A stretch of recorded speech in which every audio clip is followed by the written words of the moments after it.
Découvrez la nature et les causes de l'appendicite. L'inflammation de l'appendice, ou de l'appendicite, est une pathologie très fréquente, qui peut intervenir à n'importe quel âge. Dans la majorité des cas, elle nécessite une intervention chirurgicale afin d'extraire le petit segment qui sort du gros intestin, et qui se trouve près de l'intestin grêle. Si vous souhaitez tout savoir sur l'appendicite, n'hésitez pas à lire la suite de cet article. À quoi sert l'appendice ? De nombreuses personnes affirment que l'appendice ne sert à rien, et que c'est d'ailleurs pour cette raison que les chirurgiens n'hésitent pas à le retirer lorsqu'il devient gênant. Pourtant, ce petit organe a des fonctions en lien direct avec notre système immunitaire, mais qui ne sont pas considérées comme essentielles. Il fait pourtant partie de l'équilibre et du bon fonctionnement de notre corps. L'appendice s'enflamme pour des raisons méconnues, en causant ce que l'on appelle une appendicite. Certains mettent en relation le gonflement de cet organe avec une mauvaise alimentation, ou des tensions. Cependant, aucune de ces affirmations n'a été prouvée scientifiquement, d'autant qu'elle ne semble pas correspondre à un cas d'appendicite qui surviendrait chez un jeune enfant, par exemple.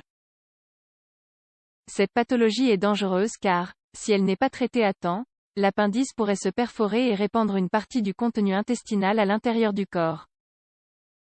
Des substances nocives, des toxines et des bactéries néfastes seraient alors projetées dans tout l'abdomen. Ce phénomène qui est à prendre très au sérieux. Il s'appelle péritonite, et il peut causer une infection importante, jusqu'à entraîner la mort. Si la péritonite se déclenche chez une femme, elle peut infecter les ovaires et les trompes de Fallope, provoquant l'infertilité. Comment détecter une inflammation de l'appendice ? Il existe de nombreux symptômes caractéristiques de l'appendicite, et d'autres qui sont communs avec d'autres maladies. Ce qui complique bien souvent le diagnostic de cette pathologie par les professionnels de santé. Tous les patients ne présentent pas les mêmes symptômes. Et la liste des signes d'apparition de cette maladie peut varier. Les symptômes les plus fréquents sont les suivants. Des nausées et des vomissements, de fortes douleurs dans la partie inférieure droite du ventre, douleurs dans la zone du nombril, de fortes douleurs dans les deux zones précitées à la moindre pression des doigts ou de la main, une température corporelle comprise entre 37,5 et 38 degrés Celsius.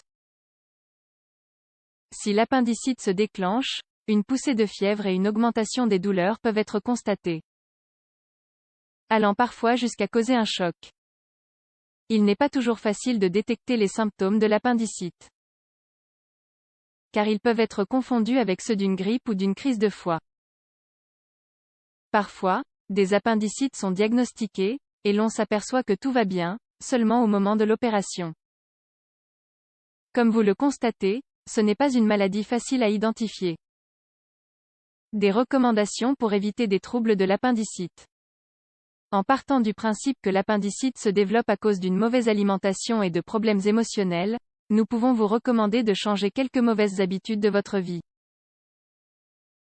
Cela ne peut pas garantir que votre appendice ne se perforera jamais, mais vous réduirez ainsi les risques de survenance de cette pathologie. Détendez-vous. Le repos émotionnel est très important pour votre corps, et vous devez le réaliser fréquemment. L'anxiété, le stress et la nervosité engendrent des conséquences négatives pour votre santé. Essayez de ne pas vivre sous pression, et évitez d'être sans cesse énervé ou insatisfait et de penser constamment au futur. Donnez-vous du temps pour réaliser les choses que vous aimez, et qui vous permettent de vous accomplir. Comme lire un livre, jouer avec vos enfants, faire la sieste, sortir au parc, etc. Faites un régime. Le fait d'avoir une alimentation équilibrée est vital pour se sentir bien, et pour que vos intestins soient en bonne santé. Cela va également vous permettre de ne pas souffrir d'appendicite. Essayez de manger moins à chacun de vos repas, mais d'en faire 5 ou 6 répartis sur toute la journée. Ne consommez pas de graisse d'origine animale, de charcuterie, de produits laitiers, de sucre et de farine raffinée. Tous ces aliments entraînent une accumulation de toxines dans vos intestins, qui vont alors souffrir de différents problèmes. Remplacez-les par des céréales complètes, des fruits, des légumes, des légumineuses et des fruits secs. Faites de l'exercice. faites du sport 2 à 3 fois par semaine pour libérer les tensions. Et profitez un peu de la vie, en laissant de côté vos obligations et vos problèmes. De plus, cela vous permettra de maintenir un poids sain et d'échapper à votre routine. Allez marcher, faites du vélo, courez, nagez, dansez, sautez. Peu importe l'activité, tant que vous gardez votre corps en mouvement. Que faire après l'opération? Si vous avez été opéré d'une appendicite ou d'une péritonite, sachez que vous devez suivre un régime spécial pendant un moment. Dans un cas léger d'inflammation de l'appendicite, l'hospitalisation peut durer de 2 à 6 jours. Si, à l'inverse, vous souffrez d'un cas plus grave, cela peut durer 1 à 2 semaines. Après l'opération, appelée appendicectomie, vous devez absolument suivre une alimentation saine et de qualité. De cette manière, vous maintiendrez vos intestins propres, et vous n'accumulerez pas de toxines. Durant les 3 mois suivant votre opération chirurgicale, ne consommez pas les aliments suivants. Le sucre et les farines raffines. Les aliments raffinés sont mauvais pour votre santé en général. Et ils sont vraiment dangereux si vous sortez tout juste d'une opération. En effet, ils génèrent de nombreuses toxines, qui s'accumulent dans votre côlon et qui facilitent l'apparition de germes. La junk food. Sous cet anglicisme, on retrouve les aliments frits, les aliments transformés et la charcuterie. Les graisses contenues dans ces aliments se fixent sur les parois des intestins, mais également des vaisseaux sanguins. Les aliments d'origine animale.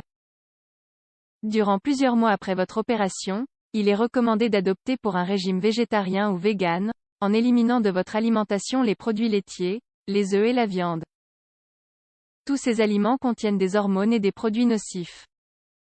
Le lait est également très dangereux pour les intestins.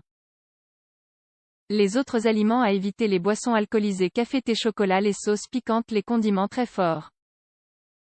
Rappelez-vous qu'après une opération, votre corps sera très sensible, et que le moindre écart vous fera vous sentir mal.